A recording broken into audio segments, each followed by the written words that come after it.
Hi, this is Mike Brooks from Brooks's Bass Corner. I hope you're all safe and well out there. This is my first chat that I've done on YouTube, so please treat me gently.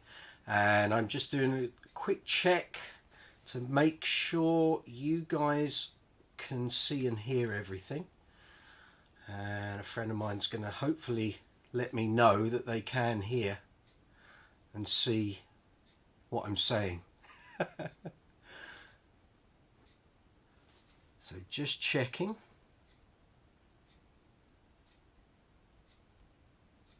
Just bear with me a moment.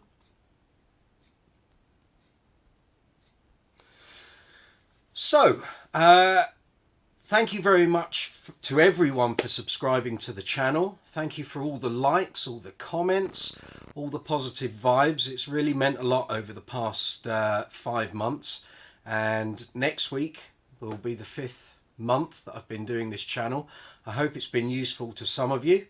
And, you know, big thanks to all friends and family who have supported me. The suppliers, the distributors, the companies who are providing the equipment to be reviewed, the interviewees, and some of those go back years. The Larry Graham interview, for example, was 2013. So all of these sort of elements, thank you to everyone for helping me get this off the ground. So the way we're going to run this is I'm going to have like a bit of housekeeping to get you all up to speed on what the channel does, to announce some competition results, to announce a new competition that's now up and running, and to give you a little insights to what's coming up on the channel over the next couple of months. Then I'm going to open it up to you guys. So I'm going to see people and friends and people who subscribe to the channel coming up in the chat window. Good evening, Saul. Evening, Richard. I can see you there. And you guys can fire questions at me. So I'm quite happy to take questions about what the channel does, my career, what I've done for 25 years in the music business, my work for the 2 biggest bass magazines in the world, which are Bass Guitar Magazine and Bass Player Magazine. I'm quite happy to answer questions about bass guitars, gear, equipment, anything I've ever reviewed. And if you want some advice about how to make a living as a musician, quite happy to impart any knowledge that I've sort of gleaned over 25 years of doing this. If you've got any questions about the people I've interviewed, keep them gentle, I think is the word. Nothing too private, but if you've got any questions about some people like Nathan East, Larry Graham, Mark King, Billy Sheehan, Lee Sklar, Neil Fairclough, Chris Squire, if I've got the answer, I'll happily let you know what the answer is.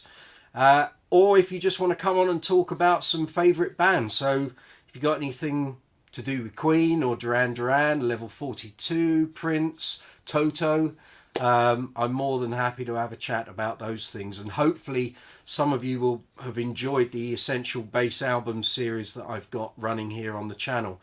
And there's a lot more to come there. There are 10 videos up there at the moment. There's hopefully going to be hundreds, maybe thousands, who knows.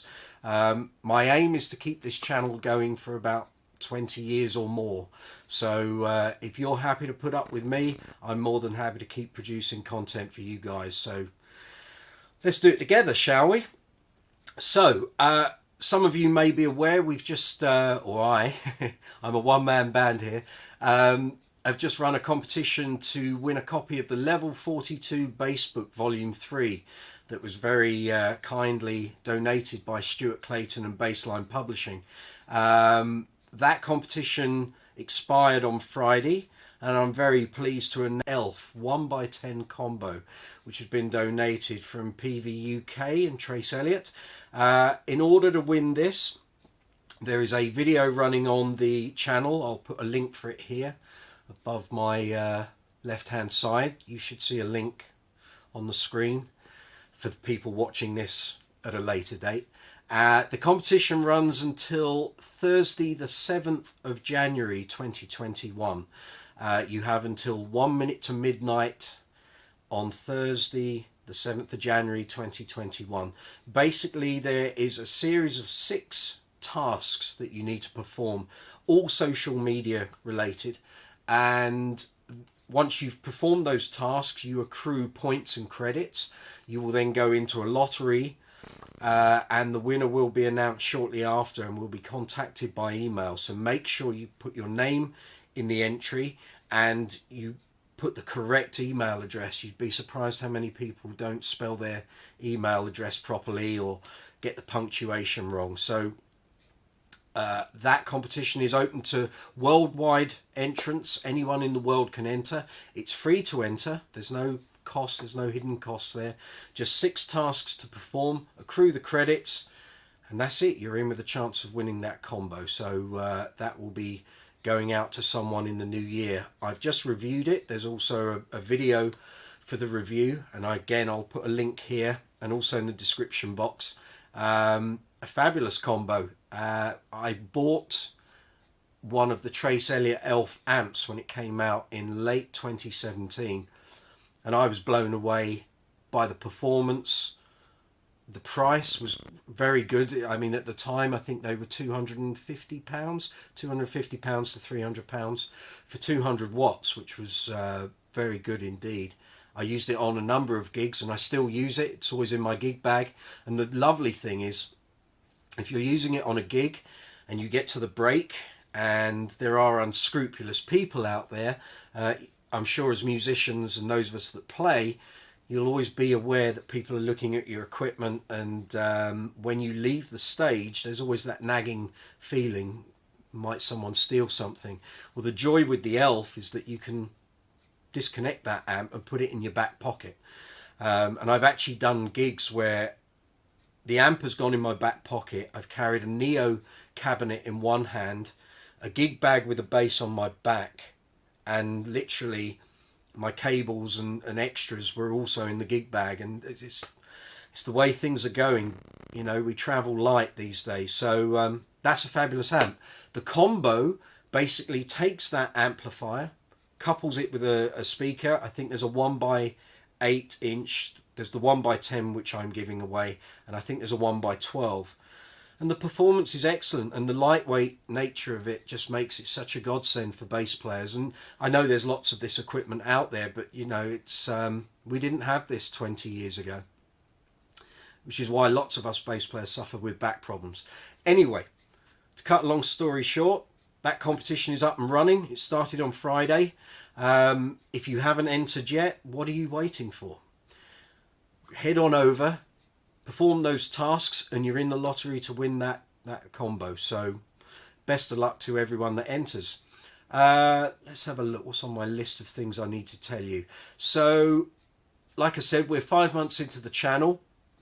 As you will see on the content, the videos that I've produced so far, there are gear reviews, basses, effects, amplifiers. There's a whole load of amplifiers that I'm going to be putting up over the next couple of weeks.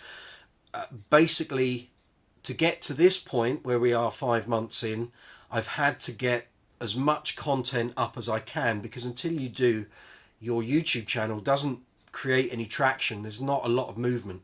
Very hard to make a successful YouTube channel on very few videos. If you get lucky, you might produce a viral video, but throughout my life, everything's always, you've had to graft to get anywhere. So thank you for bearing with me. And over the past 5 months, it's been a case of not churning out the videos, but there's been so much that I need to produce out there. So now, you know, I think there's 100 videos on the channel. So like I said, there's bass, effects, amps. There's going to be accessory reviews. Those I might do as roundups. So if I've got several gig bags or several, let's think, straps and leads and tools and, you know, all sorts of bits and bobs. There's so much out there. I'll do those as a big roundup. Also got a whole load more of the Essential Bass album series to come. Basically, I've used content that I originally wrote for Bass Guitar Magazine. That column started in 2016. and it ran for about 32 issues. I had 32 columns, and it was a real shame that it ended. And I received quite a lot of emails during that period where people said, "Oh, you know, I really enjoy that column at the back of the magazine," and I had a huge list of other albums to deal with, and never quite took it any further. So, in order to sort of spread the coverage for my channel, I thought, well, there are so many music lovers out there, and not everyone plays an instrument, but you know, music plays such an important part in people's lives. And yet, as a bass player, there are loads of albums that just go unnoticed, or fall under the radar. And in some cases, they are classic albums for bass players to listen to and hear. But because they don't necessarily fall into the classic album bracket, people just gloss over them. So I have a big list here on my wall, and I will be working through that steadily over the coming months, and hopefully you'll find some albums that you like. The whole premise of it is that there may be albums that you guys out there have totally missed out on or totally unaware of, and perhaps through my experience and knowledge of those albums, I'm putting them there out into the ether, and if they kind of excite you to listen to them, then job done. You know, that would be a great thing. I've got a load more interviews to come. I have quite a vault of interview recordings here, so those will carry on going up. And with the big hitters such as Mark King, Nathan East, Billy Sheehan, I have several interviews to go. There are examples already uploaded on the channel. There's going to be a whole load more coming. And on top of that, there's going to be brand new interviews. I'm trying to nail Lee Sklar down to a date and a time at the moment. We're kind of doing an internet chat constantly, email chat. And he keeps saying, yeah, ready to do an interview. And when we go to pick a day and time, he's busy. So Lee, if you're out there, when you're ready, give me a day and time, and we'll do a new up-to-date interview, because you do have a lot to talk about since we last spoke, which was 4 years ago.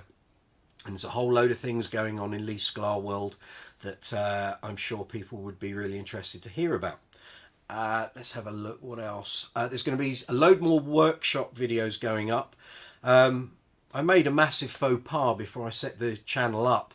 While we've been in lockdown, I spent a couple of months getting my workshop in my garage sorted out so that I could set up my own guitars and sort of tweak them and fettle them to how I like. And I started to offer my services to other players to be able to sort of set up their instruments, or if they needed certain jobs doing on their basses, and then set the channel up after I'd done all that work, which would have been fabulous content. So I will come back to that. I've just seen a couple of names crop up. My niece is on. Hello, Hayley. Love to all. And Mr. Steve Rickwood, good to see you, sir. No, you're not late. Don't worry, you've not missed a hell of a lot. So there's going to be more workshop stuff. There'll be more bass tips. The interviews and reviews are coming. And as you guys log on to this, I will give you shout outs. So I will keep I keep having to look at the camera, look at the screen. So, but thank you. We've got 1, 2, 3, 4, 5. Obviously, the best 5 are watching at the moment. So, before I open it up to you guys to offer me some questions, I'm just going to do a big shout out for a band that I'm going to be playing with next year and onwards, and I should have been out performing with this year, which is called Uncle Funk. And also called Uncle Funk's Disco Inferno. So this band had a change in personnel at the start of the year.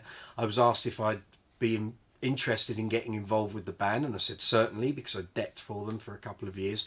And because obviously we can't get out and play, the band leader had a great idea to film a performance with the new lineup. And on Wednesday this week coming, so 23rd of December, you can buy tickets to watch the show that we've basically produced and originally it was just going to be shown on the 23rd. Well, actually now it's going to be shown from the 23rd up to the 1st of January from 7:30 each night.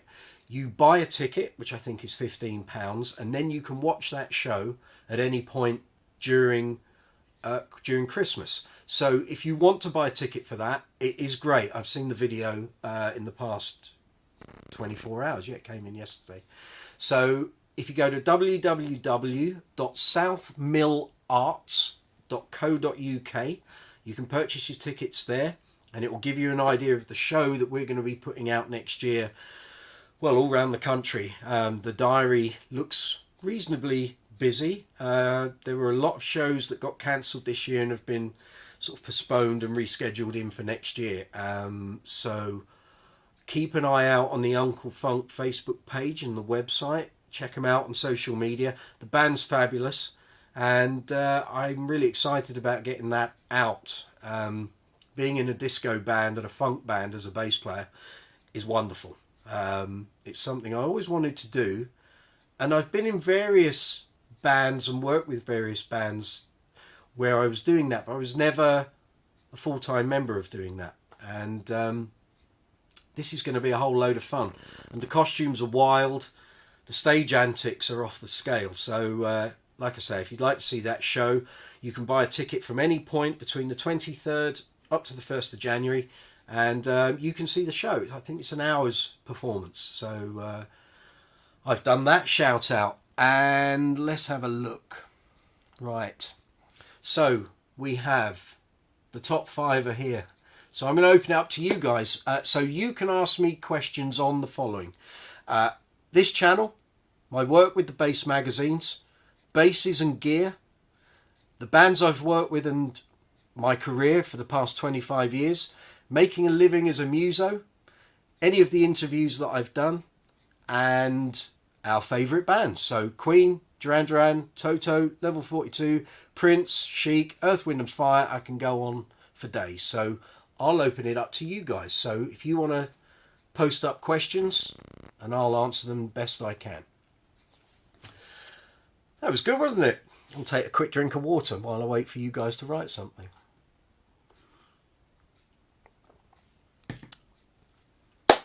So, as you can see in the background, there's a veritable stack of guitars here. Quite happy to take questions on the collection. You all know I like bass exotica, so we've got some alembics, some kabikis, some status gear. There's a Lakeland, some Fender stuff, a Lodestone, which was the old Ashdown brand of basses before they've brought out their new stuff with Dan Lakin. Got a Bass Centre Bass Collection Betsy there, of course. Review of that up on the channel. Got a Fender Marcus Miller. An original T-Bass from 1995, one of the original 15 that came out. An Aria Super Bass 1000. We have an Ibanez 80K. Got a collection of GB basses there. A couple of Rumours and a Spitfire. A Dingwall NG2. Review of that coming shortly. Then I've got 2 Music Man Stingrays, one with a graphite neck and my 4-string that has got had some modifications. Got an Aguilar pickup in there and the John East Music Man Stingray circuit. Then there's a Status Streamline, some acoustic basses, my Fender Mike Dirnt, another Lodestone, and what else we got? Billy Sheehan Yamaha Attitude over there. There's an Alembic Mark King. Got a Spectre Euro 4 LX. Yeah, so plenty of room for a few more, I'd say. Okay, we've got a few questions coming in. Saul Watson, both fans of Chris Childs. Do I have an interview with him at all? Yes, sir. I did an interview with Chris back in, oh my goodness, end of 2016. Chris and I had actually crossed paths long before that. And I'd been a fan of his playing going back to 1987, which would be when I started playing, which was October. He was on one of the many sessions he did. He played on Dancing on the Couch by Go West. And he played on one of the tracks. I think it was Crossfire. And I remember clocking his name in the credits. I went, oh, okay, quite like that bass line. And then, obviously, he joined Thunder, and I saw him perform with Thunder in 1997 at, oh God, it was the Astoria in London, which is sadly no longer with us. And I thought, God, he's a bit good. And then, let me think, obviously then I did the work with Cover Story with Steve and Pete from FM. And after a couple of years of being in that, Steve started work on the Shadow Man project, which Chris and Harry from Thunder became the rhythm section for. So Steve was obviously seeing Chris. My name got passed around in conversation at some point. I then actually met Chris. I got called into depth for a band called the Planet of Women, and they were the support band for Thunder on their spring 2005 tour. And I did one gig covering for their bass player in Bristol, and I met Chris there, but there was no time to talk. I literally got to say, hi, I'm Mike, nice to meet you, we have met before, we got a mutual friend, Steve Overland. And that was it. I literally came off from soundcheck, said that to Chris.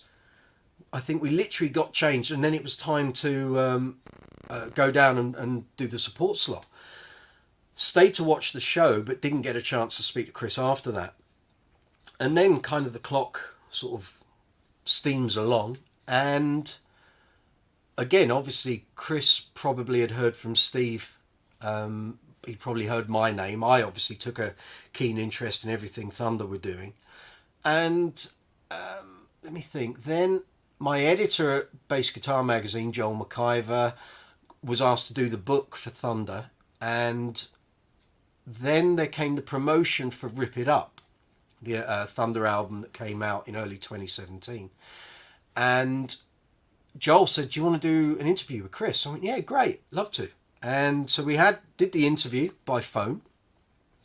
It's recorded, so hopefully I'm going to get that up over the next couple of weeks.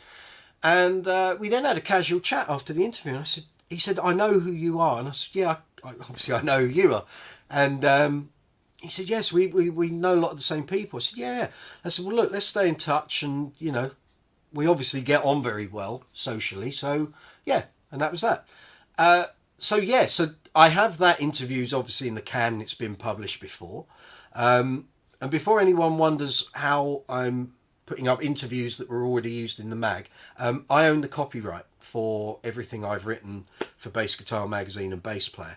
So when it comes to the interviews, after a certain amount of time after those have been published, I own the copyright. So thankfully I kept all my recordings, and that's how I can share them with you guys. So there is the old interview with Chris. I've been in touch with him quite a bit over the past few weeks. We will be doing a new one.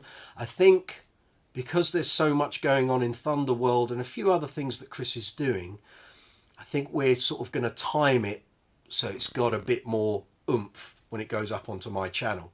So I guess when the Thunder machine, those wheels and cogs start turning to promote the new album,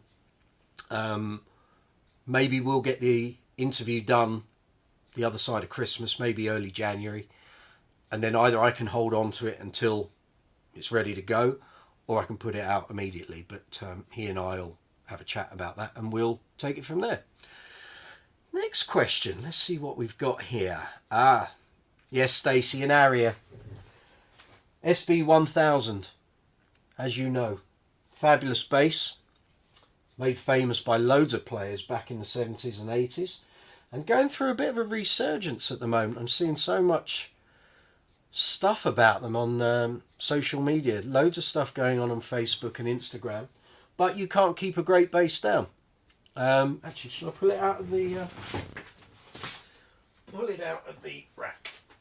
So I bought this, oh goodness, 2013, second hand obviously. It's got a few battle scars, but it plays great, and it had a big setup and a bit of a refurb about 2 years ago.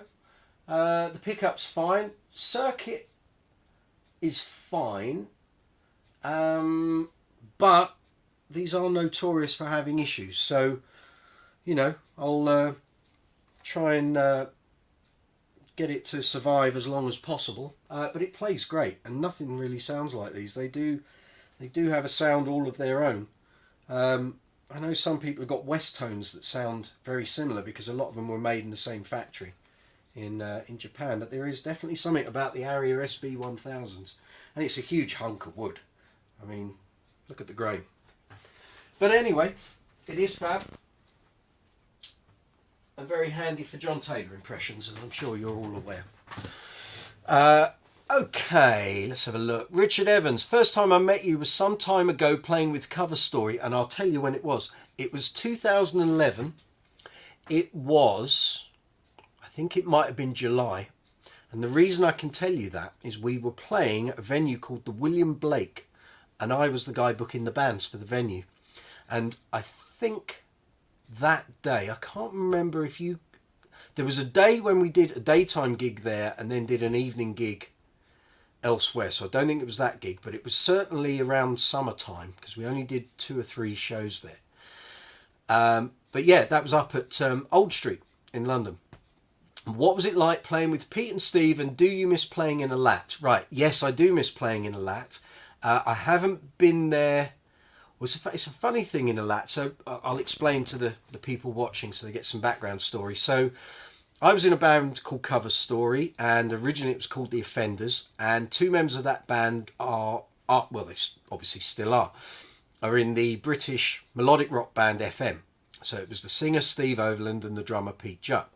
And I was in that band from when it started in 1998, and we parted company in 2015, but I'd done 17 years. And we had a great time. We did thousands of gigs. Literally thousands of gigs.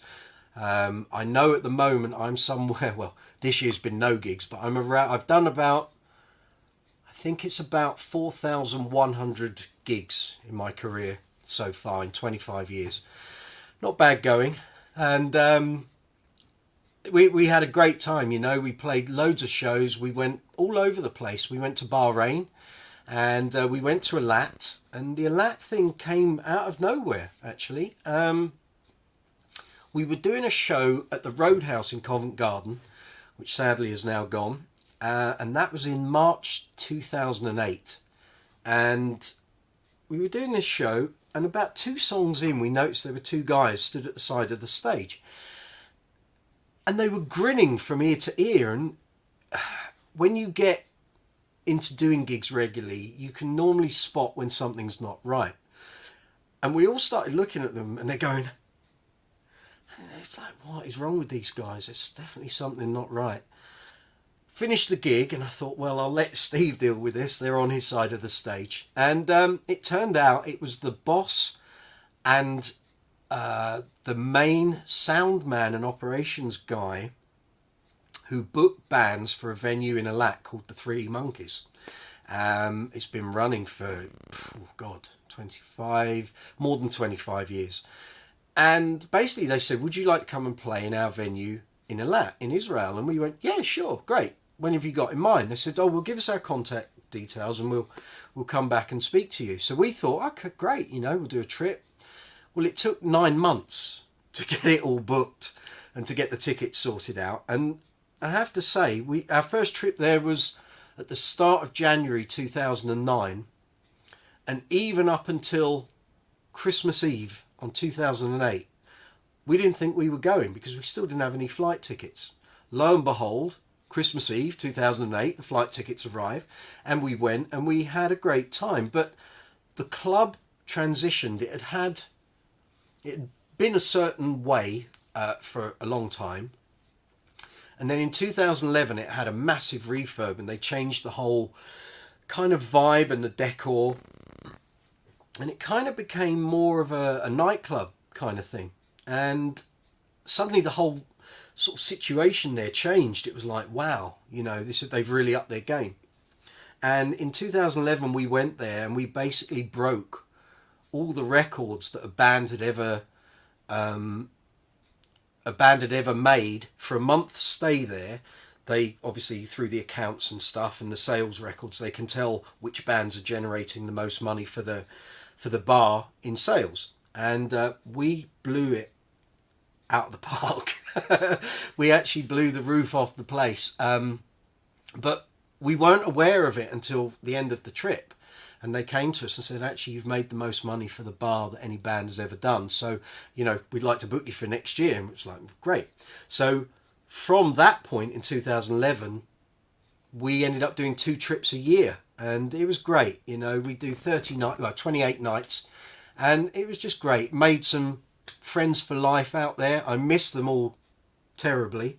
I haven't been there since 2016 to play in the Three Monkeys, but I was in a lat at the start of 2019 for one day, literally 24 hours. I was playing an ABBA gig in a hotel, and I tried to catch up with some people, and I stay in touch with as many of them as I can.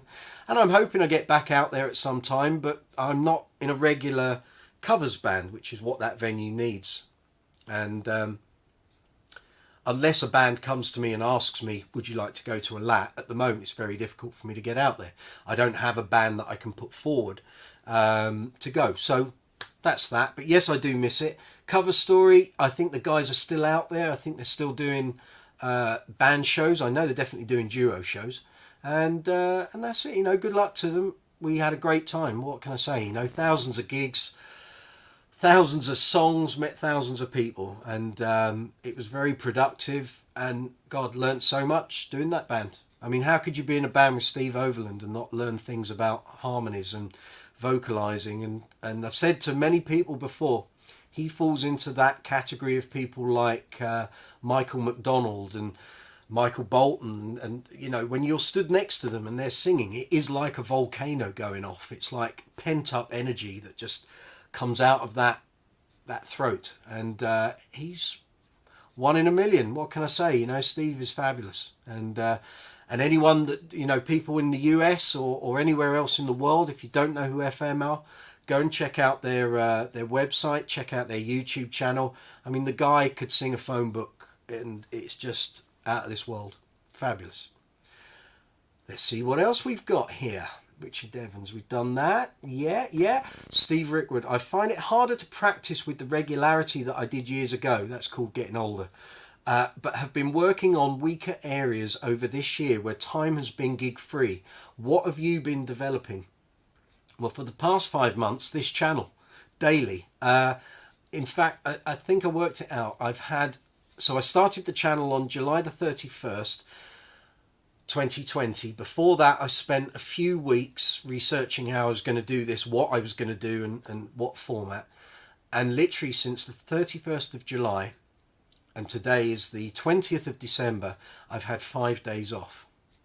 And that has basically been, I had 2 days to rehearse, 1 day for a show. I did an Oasis tribute. I did one show for them in September. So I had 1 day to learn their stuff, a day to do their show. I had 2 days to do the Uncle Funk stuff, and a day for the production recording. Other than that, I've had no time off. So practice has been limited. As I found out, and other YouTubers will tell you, if you want to go at YouTube full on and do this properly, you kind of have to invest lots of time. And I think this has been ideal time to do it because there's so much downtime. I kind of got to July, August, and I realised we weren't going to be going out gigging much. You could fit some gigs in July, August, September before the weather changed. But in my head, I was thinking, once we get to October, we can't gig outdoors. The weather's going to be so rough. When can we get back out? Well, we can do outdoor gigs maybe April 2021. So I looked at it and thought, well, if I'm going to do the YouTube thing, I've got months of free time, so let's have a real good crack at it. If it doesn't take off, then I've had a go. But, you know, we're seeing some traction. The subscriber numbers are building. Got so much content to put out for you guys. I mean, there is literally pages of stuff here, of notes, of stuff that I want to put up. So, you know, don't think it's just going to be bass reviews or the Essential Bass album series. There's going to be lots of different things coming your way. So, and hopefully once we're back out gigging, I'll be able to do some concert footage and gig days and all of that. The only problem is a lot of you have commented and noticed is that I'm not using any copyrighted material. The only thing you'll see on the channel at the moment are the Bonnie Tyler performances, because I've never, apart from a couple of those videos I put up on Facebook, the joy of having YouTube is I can now put stuff that I've done throughout my career in one space, put it in a playlist, and anyone that wants to watch it or look at it, or, you know, if I'm going for an audition and someone wants to see some of that stuff, it's there. With Facebook, it was there, but it's always, you've got to wade through albums of photos and videos trying to find it. Now it's all in one place. At the moment, I don't have a website. That might happen or it might not. So the reason there's no copyrighted stuff on my channel when I'm doing reviews, and also when I'm doing reviews, you'll find none of those bass lines sound like anything particularly familiar. That's because I don't want to get caught out further down the line as YouTube progresses and potential copyright issues come into play. I don't want to have spent time and effort producing stuff that then gets a copyright claim against it. It's like, what was the point in putting it up? If I think at some point, do you know what, I'd like to do some demos for people with stuff they're going to recognise, then maybe I will.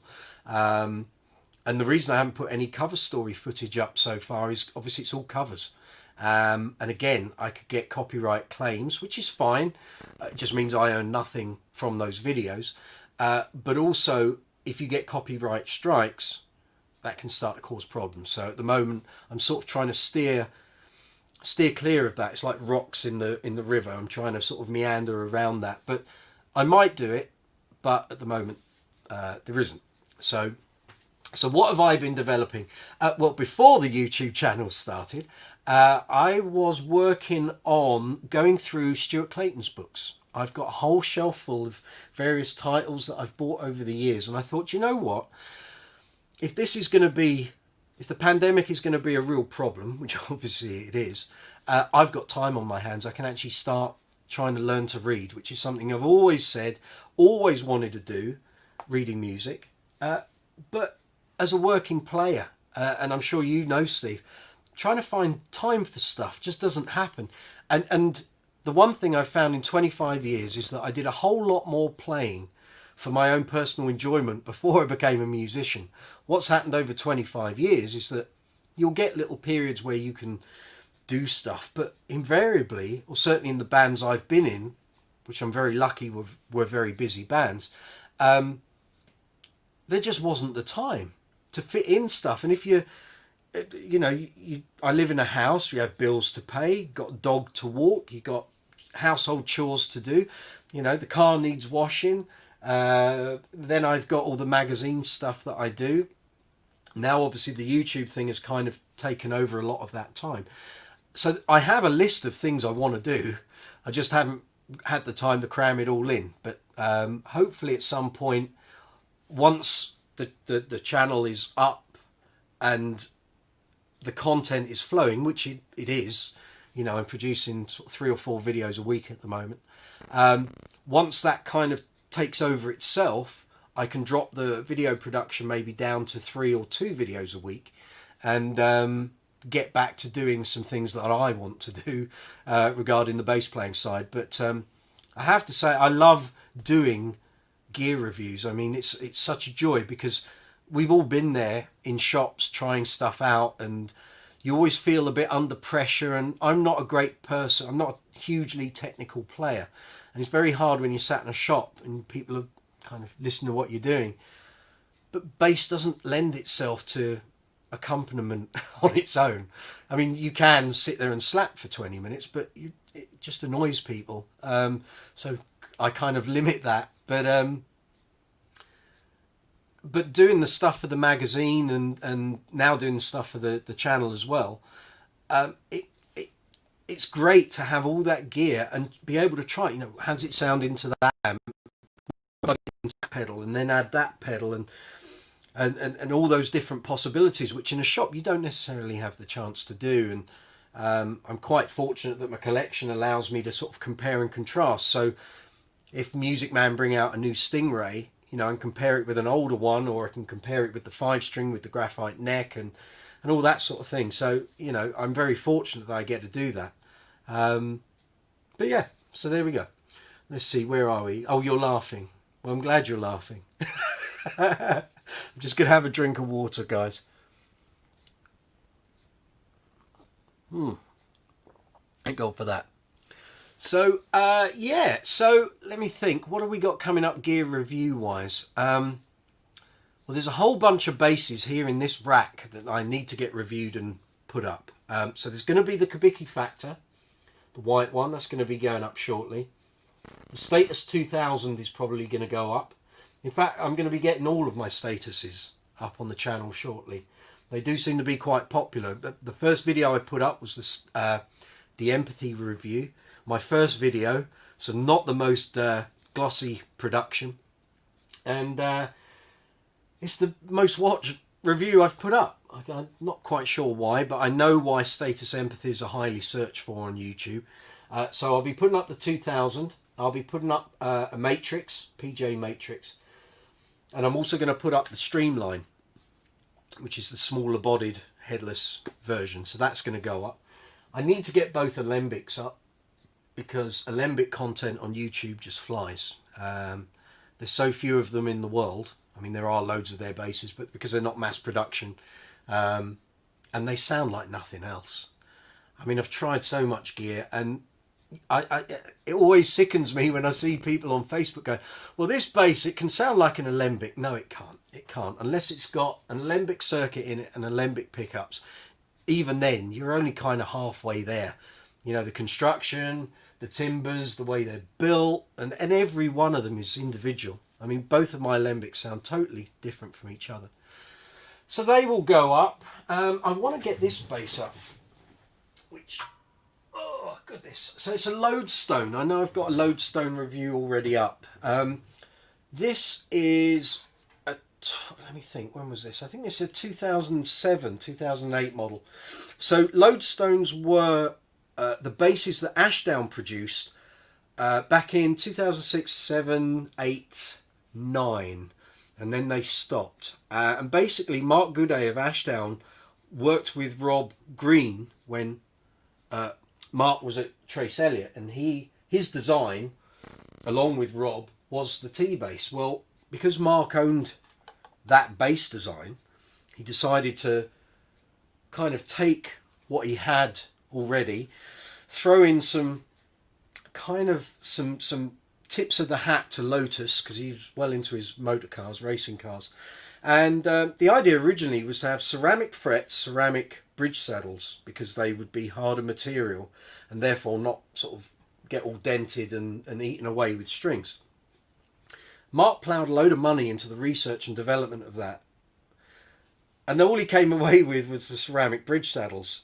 Well, all the Lodestones I've had, the bridge saddles have snapped or cracked and splintered. So this one now has some Warwick saddles that Martin Sims had. And as you can see, it's got a pair of Sims Super Quads in there. So for anyone that doesn't know, Sims Super Quads have 4 coils in each pickup. You can split them into all sorts of permutations. So you can have a single coil, split coil, or a humbucker. I've also changed out the Lodestone circuit that was in here. And this now has a John East Uni Pre, which is a whole lot more flexible. It can do all sorts of things. And the lovely thing inside the cavity is there are various jumper settings. So I can change all the EQ even further. It might be a bit overkill, but it sounds great. The bass was kind of a bit redundant amongst everything else. And I really wanted to get a set of Super Quads in here because I liked what Martin was doing with the product. And it's a great bass, but I need to get that up and demonstrate. So that will be coming your way shortly. The T-bass needs to go on. A couple more GBs, and the dingwall also needs to go up shortly as well. So that will be coming your way shortly. Have we got any more questions? Richard Evans, here we go. What is the chance of you playing with Queen? Highly unlikely. Neil Fairclough does a fabulous job.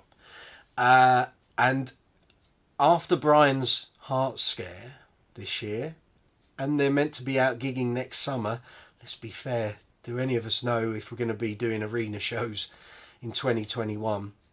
I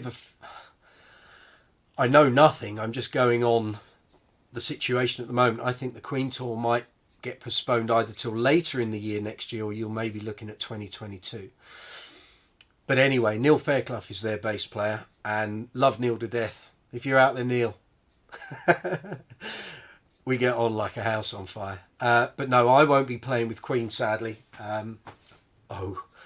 That is the dream job, but it's not coming my way. And he does it so well. And what is the chance of you interviewing John Deacon? Right, let's put this one to bed. We tried at Bass Guitar Magazine to get an interview with John Deacon for about... I started the ball rolling in 2012 when Joel came on board. I'd made some inquiries earlier, so I should explain. I wrote for Bass Guitar Magazine from 2004 up until this year. It has now metamorphosized into Bass Player, and Bass Player being the longest running bass mag, just past its 400th edition, 30 years old this year. So it was a worthy title to metamorphosize into. So I set the ball rolling years ago because I know Jackie Smith, who's the secretary of the Queen fan club. She always said it's highly unlikely. And when Joel came on board, we both, over a coffee, said, wouldn't it be great if we get John Deacon to do an interview? And he hadn't done anything in years, obviously. The last feature on John was in Bassist in March 1996. So that shows you how long that was. And I went through all the official channels. Jim Beach, Jackie Smith. I tried through Brian. I messaged Brian directly, Brian May. I tried through, once I knew Neil Fairclough, I asked him if he would have a word with any of the guys behind the scenes of Queen Productions, like Justin and Chris Fredrickson, and everything was a dead end. We couldn't get anywhere. Jackie tried again, and she just said it's not going to happen. She'd have asked, gone through the channels, nothing. So we did the big feature, and that was a real labour of love. Loved doing it. Probably my best feature that I've written. And we know that John read it. We sent several copies to the accountants that deals with Queen's accounting and what have you, because John Deacon's still involved in the business side of the operation. And we sent him 3 or 4 copies, and we got word back that he read it and loved it. So that was that. But no, John Deacon's never going to do an interview. He's retired from the music business, and fair play, you know, the guy did a fabulous job. A legend, you know, and he made his money and doesn't need to do it. And then there's the whole emotional side of losing Fred. And I can see his point. I mean, but I love what Roger and Brian do. The show's great. Adam Lambert does a fabulous job. I don't think he's trying to replace Freddie. Never seen it that way. Freddie was Freddie. No one would replace Fred. And if it means the guys can go out and play and still put on great shows, I'm all for that. And they are fabulous live, you know. And I've chats with Neil about various aspects. It's just great, you know. Still a great band. Still a great band. And when you're in an arena or an outdoor show, no one sounds like Brian May. You know, you stand there, that wall of sound, that tone. I mean, I'd just go and watch Brian do a sound check. I'd be happy. That would please me no end. Saul Watson, I can fetch the 30th anniversary Attitude up when we are allowed for a review. Done. Sold to Mr. Watson. Yes, we will definitely do that. I'll do a review of my Limited 2 that I have here. I'll do that one first, and then when we can meet up sometime next year and it's safe to do so, I'll borrow your 30th anniversary and we'll do a compare and contrast, shall we? I think that would make a great video, actually. I'm all for doing compare and contrast videos. They're great. It's amazing. Once you can put 2 instruments in and you can monitor their outputs and stuff on a PC or a Mac, doesn't matter, and you can see how things perform. It's amazing how EQs, pickup selection changes everything. Strings, God, let's not do, strings will be another topic on the on another chat. because that can cover some ground, I can tell you. Vintage Corgi was a great feature. Thank you very much. Was sure he'd come out of the woodwork for you. Nah, he doesn't need to do it. You know, John Deacon's done everything he needs to do musically. And God, you know, what a legacy. Listen to his bass stuff. There was a load of Queen stuff on telly a couple of nights ago. Bass lines were just outstanding. I mean, just outstanding. I mean, anything up to... Well, I mean, I hold him in such high regard. I love all of his stuff. But, I mean, all the stuff from Queen up until Day at the Races. I mean, Neil Fairclough has said to me, he said... His perception of it is, and I think he says it in one of the interview segments, because there's 3 parts on the channel, they really covered so much in that first 6 albums. It wasn't that they burnt themselves out and everything kind of changed from News of the World onwards. It was more a case of they'd said everything they needed to say in that, pushing the studio to the max and getting the most out of it. That by the time they got to News of the World, they just needed to do something slightly different. And I get that, because if you listen to Queen and then follow that through to Day at the Races, I mean, they were pushing boundaries.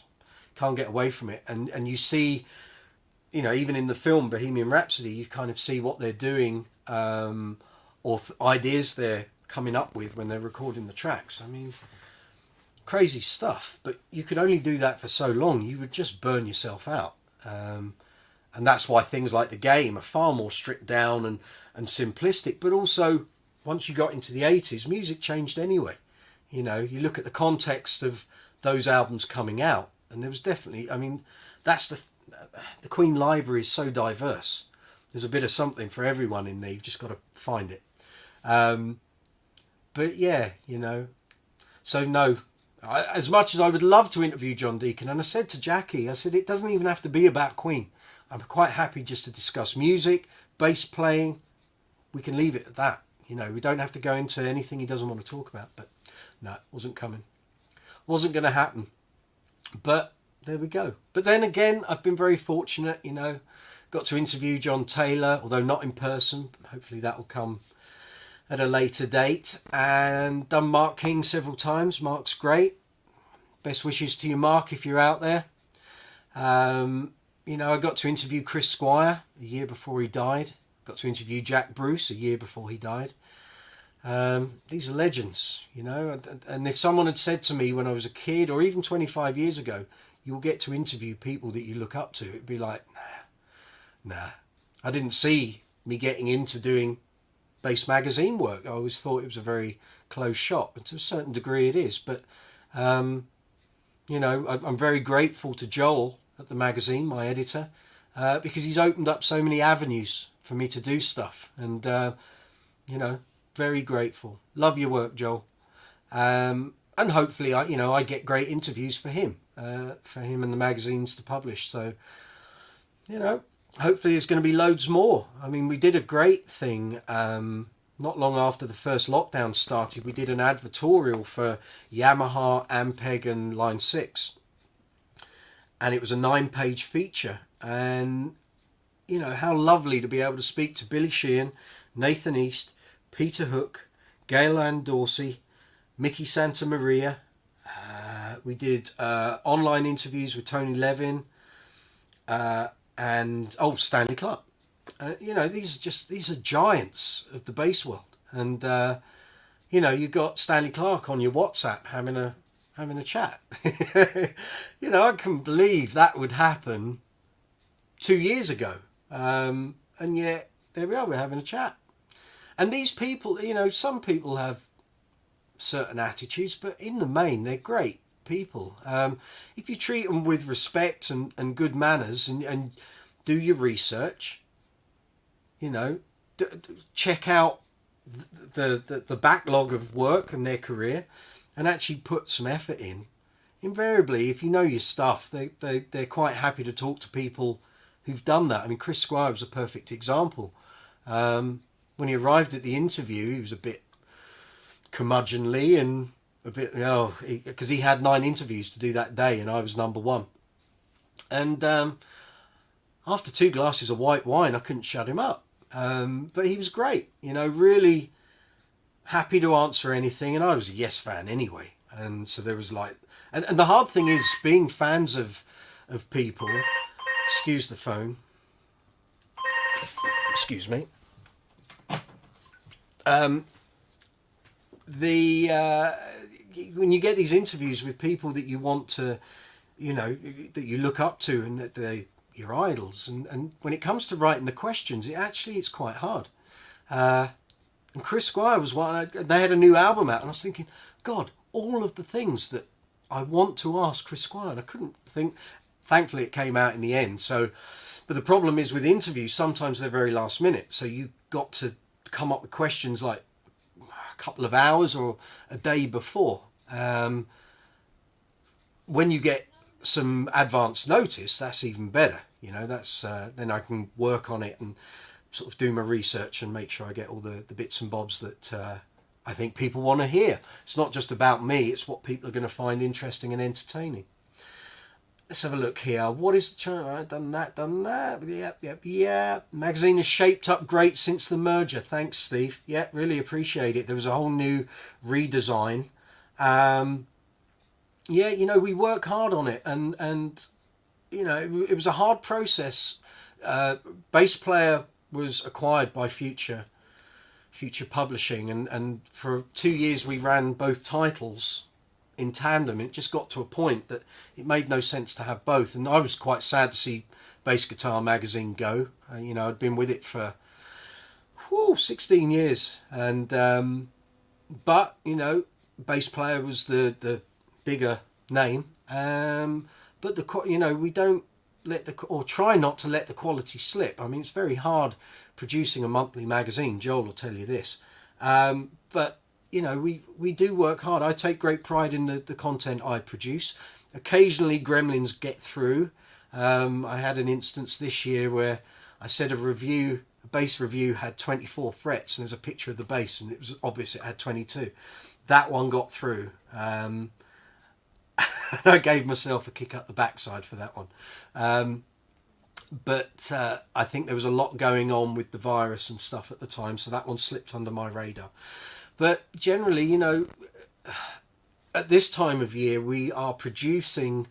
Normally, we do an issue every 3 to 4 weeks, and Joel's very good at planning stuff in advance. So when we get to this time of year, through October, November, December, we actually end up producing 3 to 4 issues within about 11, 12 weeks. So it does become like a snowball thing. This year it hasn't been quite so bad because there's been a stockpile of content for Joel to pick from. But like last year, year before that, we were knocking out issues very, very quickly. But again, you know, I'm very grateful to the audience that read the magazine. I get emails all the time from people that like stuff. And, you know, it's great. That's what we produce it for you. It's not for us, but being bass players, that most of us are, people like Phil Mann, with bass in mind, fabulous channel, Stuart Clayton, Steve Lawson. You know, we do this because we love it. And hopefully you guys get some nuggets of information and knowledge out of it as well. Let's see what else we've got here. You warmed up Chris Squire for the rest of the day. Yes, I did, Stacey. I did warm him up for the rest of the day. And I did get feedback that he actually enjoyed my interview the most.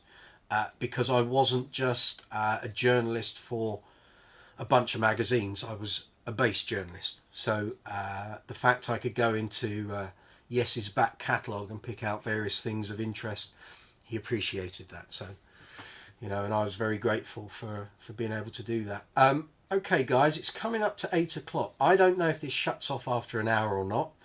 I'm happy to go on a bit longer if you would like me to. If you want like an extra 10 minutes, and we'll go till 8:10. I'm quite happy to do that.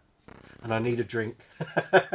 And I've got a Music Man mug. How about that?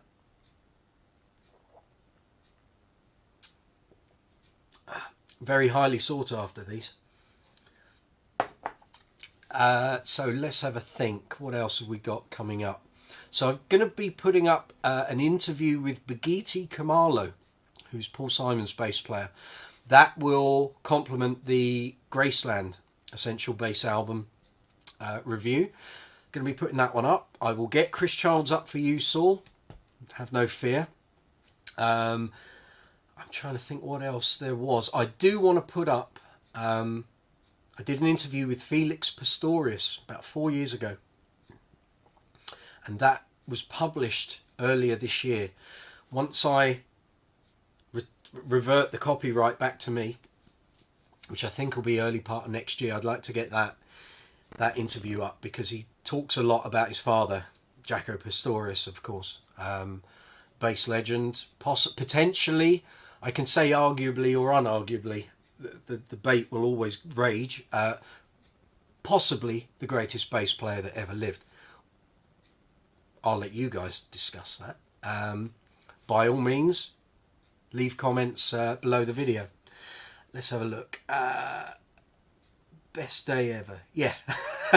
No, actually, best day ever for interviews was... The John Taylor one was me as a super fan. I was so excited. I actually had to calm myself down before that. And we haven't met yet. I'm hoping I get to do an interview with him at some point. But yeah, I was excited for that.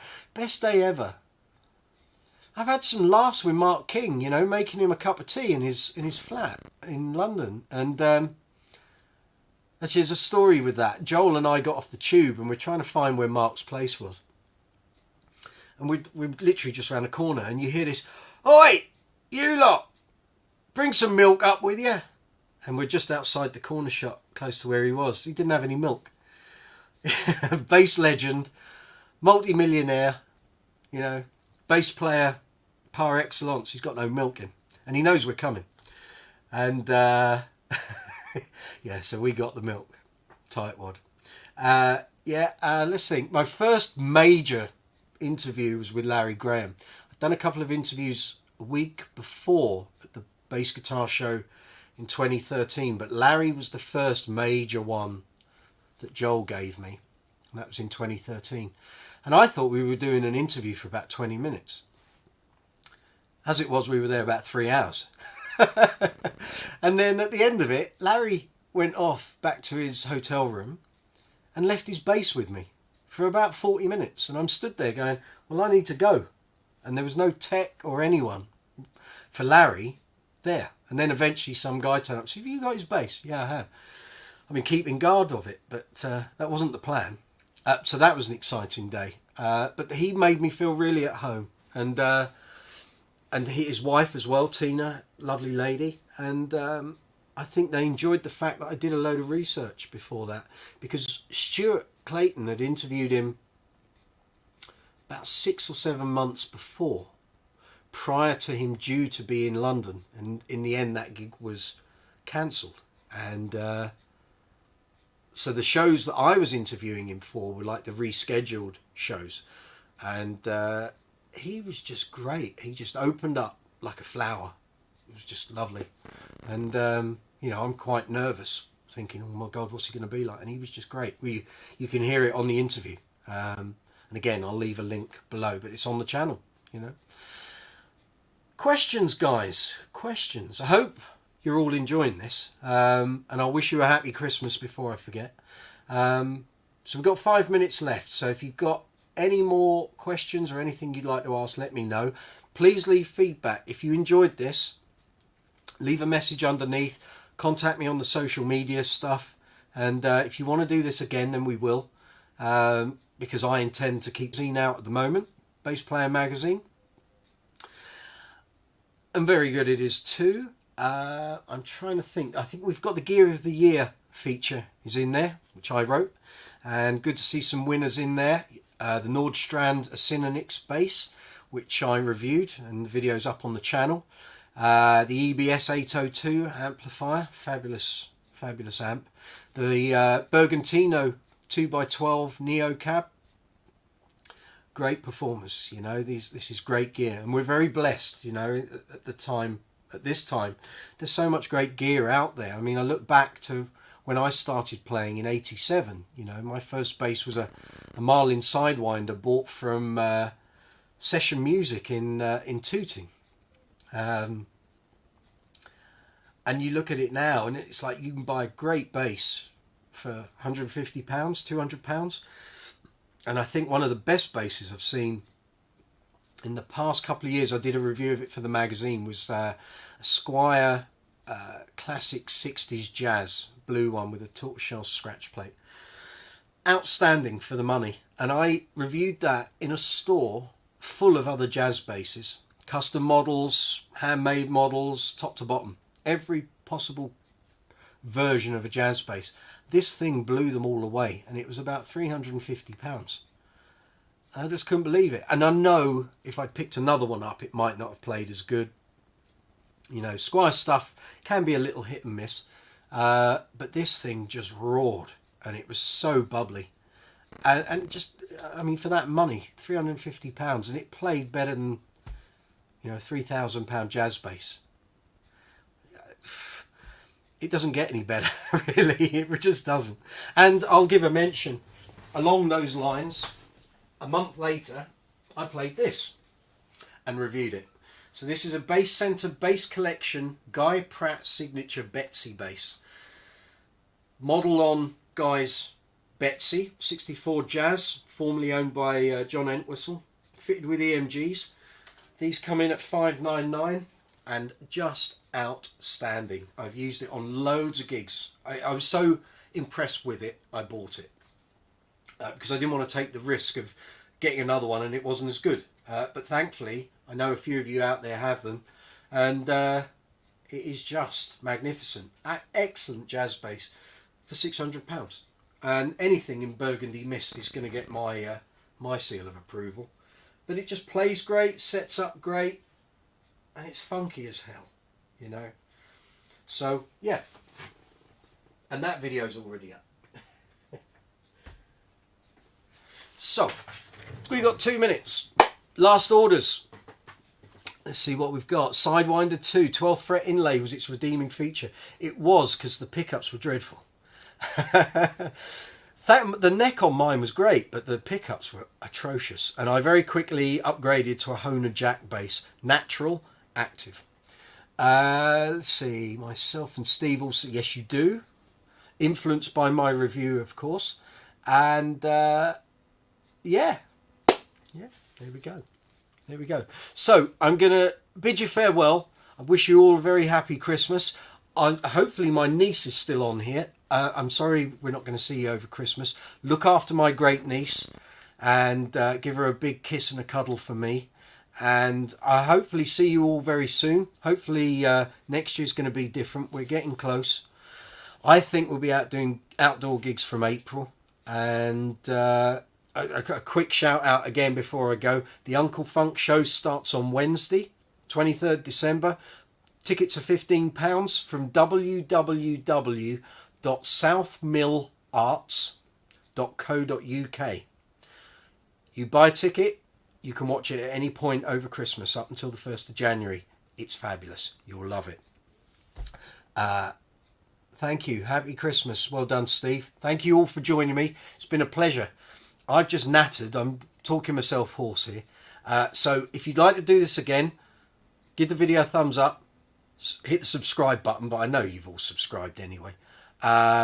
Make sure the notification... teeth back in. Click the notification bell so that you get notifications when I post up the videos. That's the way it works. Leave some comments. Anything you'd like to talk about in a future chat, leave a message. I'll make a note of it when we do another chat, maybe when I hit 1,000 subscribers, if we get there.